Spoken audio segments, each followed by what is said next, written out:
What's going on? It's 929 WDUP. Your boy Mike Mitch Ill in the building. And we got special guests. We got New London's own Shelito, Shelly Vincent. What's going on? How you doing, man? I'm doing all right. So you currently 13-0. You're the super bottom weight world champion. You know, you hold two belts, the UBF belt and the WIBA belt. And I hear you stripped yourself for the WIBA belt. What was the reason behind that? Well, he was online and he was writing some derogatory statements towards women and saying that I do so much for the kids and especially fighting for women's equality so that we as women in sports get treated a little bit better. I contacted him and said, I think that you should make a public apology, and it was pretty much a F you too, Shellito. And so all of us girls stood together and I made the first movement, and I stripped myself of the belt and said I won't ever fight for that or help them build that sanctioning body anymore. And it doesn't look like not too many girls in the U.S. do it anymore. So he actually, we shut that down. All right, I respect that. So you got your fight April 3rd, Friday at 7 p.m. at the Twin River Casino. And what do you expect from your opponent? I'm fighting the tough Christina Ruiz, and she's gonna come forward. She's gonna bang. It's gonna be a war. She got a bunch of knockouts. So I'm hard to hit. So I'm hoping that my defense is what pulls me through that. And I've been working on a lot of new stuff. So I think that she really needs to be aware of that because my power is there now and everything too. But I'm expecting a war just like the Trevelino, and me and Trevelino got, I think, 3-4 awards for Fight of the Year for that, for Women's Awards, and I got Most Entertaining Fighter of the Year, so I'm expecting another war. She's Mexican, she's going to come forward, she's going to throw a lot of punches, and I'll be doing the same, so.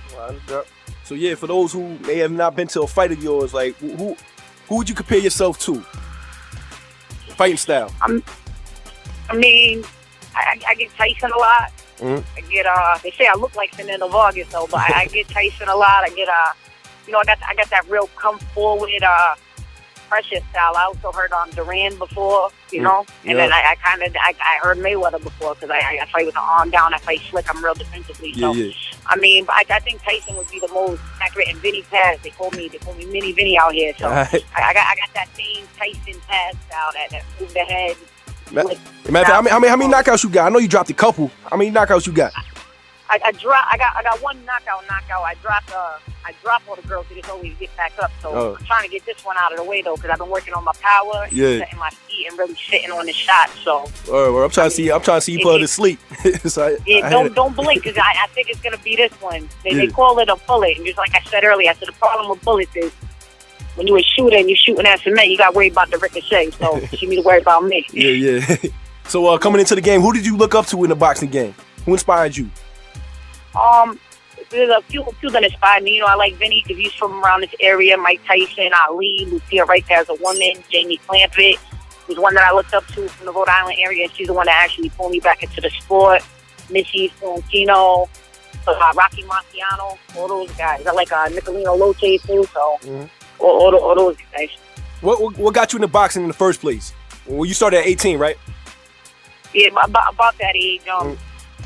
I had a lot of, I'm sure everybody, I was just on the news, and I had a real crazy childhood. I was sexually abused young. I was abused. My mother was abused, so I kind of used the boxing to channel the pain and all that. So getting the bags was therapeutic to me, and then the running and everything would clear my mind and everything. So that's how it all started, and I got into it.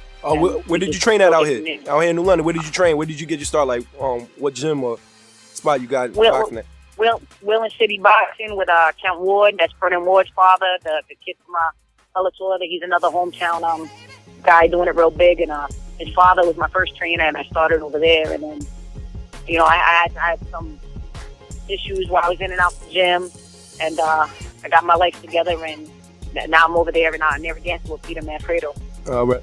So, what was your first pro debut like? Were you real nervous, on edge, or you was I'm about to shake the whole world up? It's gonna be something. And then, since your first fight up until now, how have you changed? There was some nerves because you're taking off the headgear, and now the gloves are tiny, and then it's padded. So there was that nervousness over there. But I think when I have the nervousness is what makes me fight better. And there's always a little bit of nerves each fight, but it goes away each time. Once I see the kids and I hear the crowd and people screaming their name, it's it all goes away. Yeah. the first punch is thrown, it like changes the whole atmosphere and everything. So. All right. So, you know, in the news lately, man, you had Layla Ali and Ronda Rousey. They going back and forth talking trash. Do you ever see yourself crossing over to UFC? You ever see yourself trying that field at one point? Hell nah. Well, look at the size of me.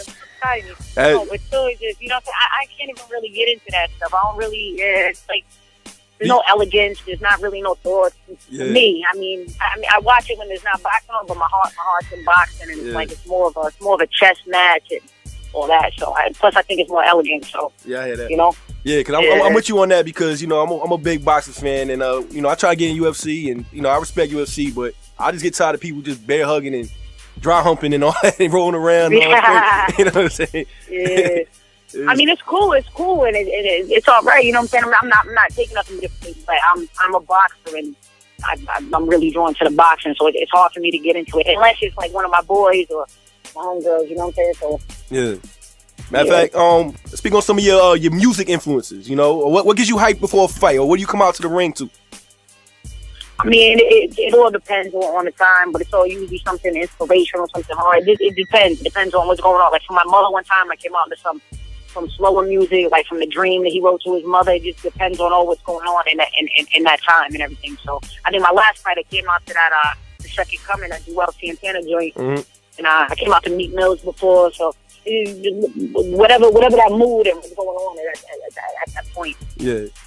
I mean, could you ever see yourself coming out with an artist kind of like Mayweather style? Like, you know, Mayweather come with Justin Bieber, or you'll come out with Ghostface or something. You know what I'm saying? Like, who you come out with? Oh yeah, for sure. I mean, I came out with Frank before. Oh yeah. Because I came out with the kids from the writer's block. You know what I'm saying? I try to keep everything local and at home and like build it all from there. You know what I'm saying? Especially for the kids and everything. You know what I'm saying? That we could do everything that these other people are doing right here from home in a small town. You know? And I could be mistaken, but don't you have like a relationship with 50 or something, or it's on promotion or anything like that, or am I mistaken? Yeah. No, I'm under promotion with CES, and whenever 50 comes down, he calls, and I might go on the cards and everything. So, yeah. So I know 50 knows me. He calls, and you know when he throws the cards, I'm usually on them. Oh, no doubt. So let's talk about outside of the ring. You know, talk about some of your programs you got going on for the community. Yeah. I heard you're a volunteer for the Special Olympics. Touch on that real quick. Yeah, before I was a volunteer at the Special Olympics. Anything for kids I get into. I go to the schools. I talk to the kids, you know, about anti-bullying, changing character, staying positive, not being silent. You know what I'm saying? Speaking out. You know, and I also I do the high school rehabilitation programs, all that stuff. Yeah. All right. I mean, and also, I raised a lot of money for cancer. I lost my mother to leukemia when she was very young. Sorry to hear. She was diagnosed at 36. She was gone by 37. Man. So I always throw fundraisers and stuff and give the money to leukemia and cancer things and stuff. Matter of fact, I'm actually throwing I just heard about that Madeline girl out there, and I'm going to dedicate the fight to her along with a bunch of other people, Floyd, you know. Yeah.